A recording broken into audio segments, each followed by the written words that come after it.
전북 부안에서 발생한 규모 4.8 지진으로 충남에서도 진동을 느꼈다는 신고가 잇따랐습니다.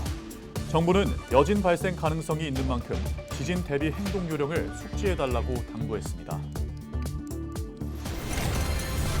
충남 지역사회 속 외국인을 조명하고 이들과 더불어 살아가기 위한 기획보도.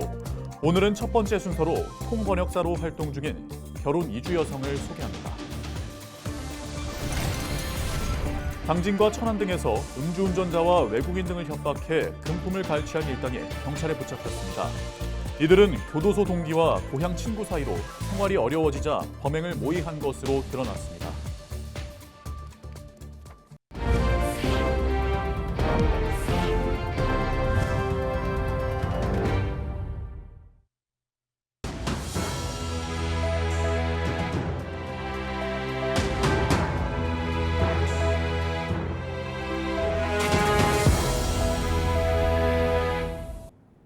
시청자 여러분 안녕하십니까? 헬로티비 충남 뉴스입니다. 12일 전북 부안에서 규모 4.8의 지진이 발생했습니다. 역대 16번째로 강한 지진이었는데요. 충남에서도 진동을 느꼈다는 신고가 잇따랐습니다. 한범우 기자입니다. 고속도로를 비추는 CCTV. 멈춰있던 화면이 갑자기 흔들립니다. 12일 오전 8시 26분쯤 전북 부안에서 발생한 지진의 여파가 충남에도 미쳤습니다. 지진 규모는 4.8, 충남에서는 계기진도 3으로 관측됐습니다. 실내에 있는 사람이 현저하게 느끼거나 정지하고 있는 차가 약간 흔들릴 정도의 세기입니다. 땅으로 꺼진다는 느낌 있잖아요. 쿵 꺼지는 느낌이면서 그 테라스 의자가 막 흔들리는 거예요. 한 5초, 8초? 그래서 좀 무섭더라고요. 예산군청에서도 많은 직원들이 책상이 흔들릴 정도의 진동을 느꼈습니다. 오후 3시 기준 충남 소방본부에 들어온 신고는 45건. 진동 감지 신고와 단순 문의가 다였고 피해는 접수되지 않았습니다. 하지만 갑작스러운 지진 발생에 논산의 한 고등학교는 학생들에게 조기 귀가 조치를 내리기도 했습니다. 기상청은 여진 발생 가능성이 있다고 전망했습니다. 14회 발생했고요. 규모는 2.0 미만이어가지고 대부분의 시민들이 느끼지는 못할 수준입니다. 보통 이 정도 규모면은 여진이 지속적으로 계속 발생될 것 같습니다. 지진이 발생하면 위험 지역을 벗어나 몸, 특히 머리를 보호하는 게 최우선입니다. 튼튼한 탁자나 이런 아래에 들어가서 몸을 보호하면 좋은데요. 대피할 곳이 없을 때는 방석 등으로 이제 머리를 보호해야 됩니다. 낙하물이 없는 공원이나 운동장 등 넓은 공간으로 우리가 이제 신속하게 대피를 해야 됩니다. 정부는 지진 행동 요령을 숙지하고 피해가 발생할 경우 관계기관에 즉시 신고해달라고 당부했습니다. 헬로티비 뉴스 한보호입니다. 지진이 발생했을 때 골든타임은 10초에서 20초 사이라고 합니다. 지진으로 인한 흔들림을 겪고 나면 놀라고 긴장을 하게 되는데 무엇보다 빠른 시간 안에 안전한 장소로 대피하는 것이 중요합니다. 네, 대피할 때도 안전이 최우선인데요. 지진 발생 시 행동 요령을 알아보겠습니다. 함께 보시죠. 지진이 발생했을 때 건물 안에 있다면 탁자 같은 몸을 숨길 수 있는 장소를 찾는 게 우선입니다. 몸을 피할 수 있는 공간이 없다면 벽 모서리 등에서 잠시 대기하는 것도 좋습니다. 이때도 가방이나 쿠션 등으로 최대한 머리를 보호합니다. 가능하다면 문이나 창문을 열어서 출구를 확보해 두는 것도 좋습니다.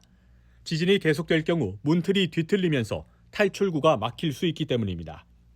반드시 흔들림이 멈춘 후에 대피해야 하는데 화재나 폭발 등 2차 피해를 막기 위해 가스를 잠그고 전기도 끄고 나가는 것이 중요합니다.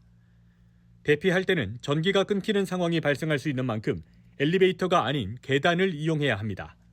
엘리베이터 안에서 지진을 느끼면 모든 층의 버튼을 눌러 가장 먼저 열리는 층에서 내려 계단으로 대피해야 합니다.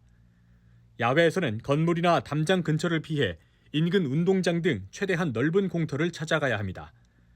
운전 중에 지진을 만나면 비상등을 켜고 되도록 도로 오른쪽에 차를 세운 뒤 안전하게 대피하는데 만일의 상황에 대비해 키는 꽂아두는 것이 좋습니다. 또 대피 후에는 기상청이나 지자체 등 공공기관이 제공하는 정보에 따라 행동하고 귀가 여부를 판단해야 합니다. 만약 주택 등 건물의 안전이 의심될 경우 반드시 전문가의 확인을 받아야 합니다. 헬로티비 뉴스 박금수입니다. 중앙아시아 3개국을 국빈 방문 중인 윤석열 대통령이 부안군에서 지진이 발생한 것과 관련해 국가 기반 시설 등에 대해 피해 상황을 신속하게 파악하고 안전점검을 실시하는 등 재반 조치를 취하라고 지시했습니다. 윤 대통령은 12일 부안군에서 4.8 규모의 지진이 발생한 상황을 보고받고 행정안전부 등 관계부처에 이같이 당부했다고 김수경 대통령실 대변인이 전했습니다. 윤 대통령은 추가 여진 발생에 국민이 불안해하지 않도록 관련 정보를 지속적으로 신속 정확하게 전파하고 비상 대응 태세를 점검하라고 주문했다고 김 대변인은 밝혔습니다.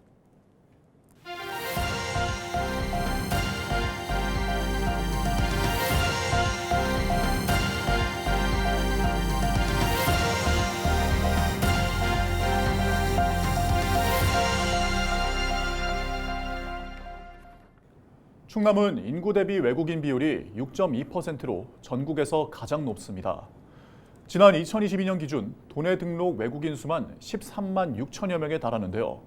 충남방송에서는 지역사회 속 외국인들을 조명하고 이들과 더불어 살아가기 위한 기반은 얼마나 마련되어 있는지 살펴보는 기획보도를 준비했습니다. 첫 순서로 예산 지역에서 통번 역사로 활동 중인 결혼 이주 여성을 소개합니다. 이미정 기자입니다. 예산군의 한 통번역 사무실.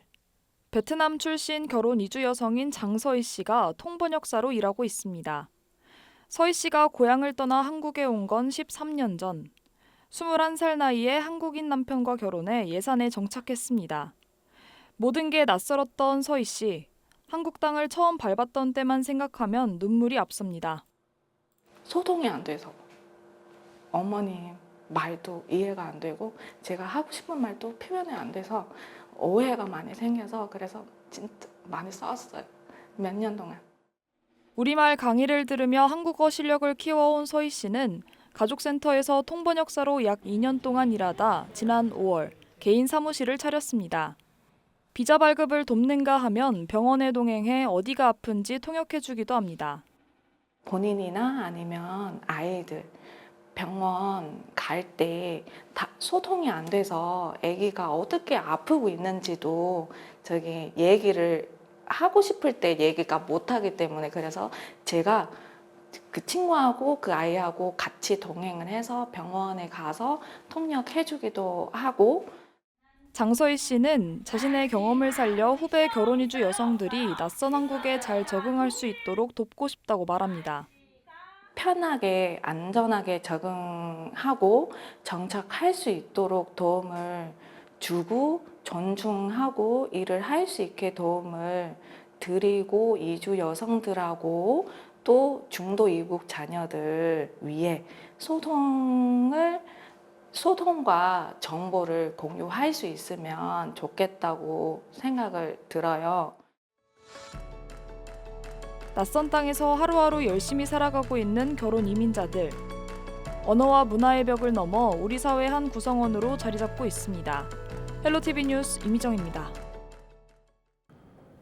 음주운전자 등을 상대로 금품을 갈취한 일당이 경찰에 붙잡혔습니다. 충남경찰청은 충남 일대 유흥가에서 음주운전자와 불법 체류자를 협박해 금품을 갈취한 30대 4명을 검거하고 2명을 공갈 혐의로 구속했다고 밝혔습니다. 이들은 지난 1년 동안 천안과 당진, 수원 등 유흥가 주변에서 음주운전자 27명으로부터 5,700만 원을 갈취한 혐의를 받고 있습니다. 또한 운전자가 외국인일 경우 불법 체류자로 신고하겠다고 협박해 돈을 뜯어낸 사실도 확인됐습니다. 일당은 교도소 동기와 고향 친구들로 생활이 어려워지자 범행을 모의했으며 갈취한 돈은 대부분 유흥비로 사용한 것으로 전해졌습니다. 태안군의회가 오는 20일까지 전반기 마지막 정례회를 실시합니다. 이번 정례회에서는 조례안 9건과 2023 회계연도 결산안 승인의 건 등이 심의될 예정입니다. 의회는 특히 행정사무감사를 통해 집행부 업무의 적법성과 사업의 효과성 등을 중점적으로 살펴볼 계획입니다. 한편 신경철 태안군의회 의장은 이번 행정사무감사가 의장 임기 내 마지막 감사인 만큼 최선을 다해 임하겠다고 각오를 밝혔습니다. 이번 행정감사에서는 집행부에 300여 건의 자료를 요청을 했습니다. 정말 심도 있고 내실 있게 행정감사를 하고 있다는 말씀을 드립니다. 우리 태안군의회를 변함없이 사랑해 주시고 또 성원해 주시기 바랍니다. 감사합니다. 청운대학교에 대학 일자리 플러스 센터가 문을 열고 본격 운영에 들어갔습니다. 12일 열린 개소식에는 대학과 고용노동부 관계자, 지역 기업인 등 50여 명이 참석했습니다. 센터는 청년들의 진로 탐색부터 취업과 창업을 원스톱으로 지원하는 역할을 맡게 됩니다. 청운대는 지난 2월 충남 서남부 권역에서는 유일하게 고용노동부가 주관하는 대학 일자리 플러스 센터 거점형 우선 협상대학으로 선정됐습니다. 취업 창업의 혁신 이런 그 협력 네트워크 공간이거든요. 그래서 이 공간에서 기업들과 그리고 미취업자 청년들 주민들이 다양하게 소통하고 그리고 교육도 받고 같이 잡 매칭도 하고. 대한의사협회가 오는 18일 집단 휴진을 예고한 가운데 당진시가 지역 의료기관 87곳에 대해 진료명령과 휴진 신고 명령을 발령했습니다. 시는 집단 휴진 예정일인 18일 업무 개시 명령도 발령할 계획이라고 밝혔습니다. 업무 개시 명령을 하고 집단 휴진일 당일 의료기관의 휴진이 확인되면 의료법에 따라 행정처분을 내리게 됩니다. 의료기관 운영 여부는 인터넷 응급의료 포털과 보건복지콜센터 129에서 확인할 수 있습니다. 국민의힘 성일종 의원이 국민연금 출산 크레딧 제도의 혜택 범위를 확대하는 국민연금법 개정안을 1호 법안으로 내놨습니다. 성 의원이 제출한 개정안에는 둘 이상의 자녀만 인정해주는 혜택 범위를 첫째 자녀까지 확대해야 한다는 내용이 담겼습니다. 또한 최대 50개월까지로 규정되어 있는 추가 산입 한도를 폐지하는 내용도 포함됐습니다. 지난 2008년 도입된 국민연금 출산 크레딧은 둘 이상의 자녀를 가진 국민연금 가입자에게 연금 가입 기간 추가 산입을 인정해주는 제도입니다. 홍성 지역의 기관장 13명이 운전면허 자진 반납을 약속했습니다. 홍성군청에서 열린 홍성군 기관장 협의회에서 이용록 홍성군수를 비롯한 지역 기관장들은 운전면허 자진 반납 약속 캠페인에 참여했습니다. 이번 캠페인은 고위험 운전자가 됐을 때 운전면허증 반납률을 높이고 교통사고 예방 분위기 조성을 위해 홍성군과 홍성경찰서가 함께 펼치고 있습니다. 예산군이 초등학생 돌봄 사각지대 해소를 위해 다함께 돌봄센터 3호점을 열었습니다. 삽교읍에 문을 연 3호점은 놀이공간과 사무공간, 조리실 등을 갖췄습니다. 돌봄이 필요한 초등학생은 누구나 이용할 수 있고 운영 시간은 학기 중 평일 오후 1시부터 8시, 방학 중에는 평일 오전 9시부터 오후 6시까지입니다.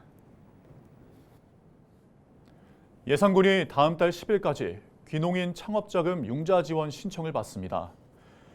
예산군은 전입한 지 5년이 지나지 않은 귀농인을 대상으로 금리 연 1.5%의 5년 거치, 10년 상환 조건 등으로 지원할 예정입니다. 농업 창업자금은 영농 기반 조성 등에 최대 3억 원을, 주택 구입 자금은 7,500만 원까지 각각 지원할 계획입니다. 예산군 산성리 발연리 어린이공원 물놀이장이 조기 개장합니다. 물놀이장은 오는 6월 22일부터 8월 18일까지 운영되며 누구나 무료로 이용할 수 있습니다. 운영 시간은 오전 10시부터 오후 5시까지입니다. 예산군은 그늘막 등 편의시설을 설치하고 물놀이장별 안전요원을 2~3명씩 배치할 계획이라고 전했습니다.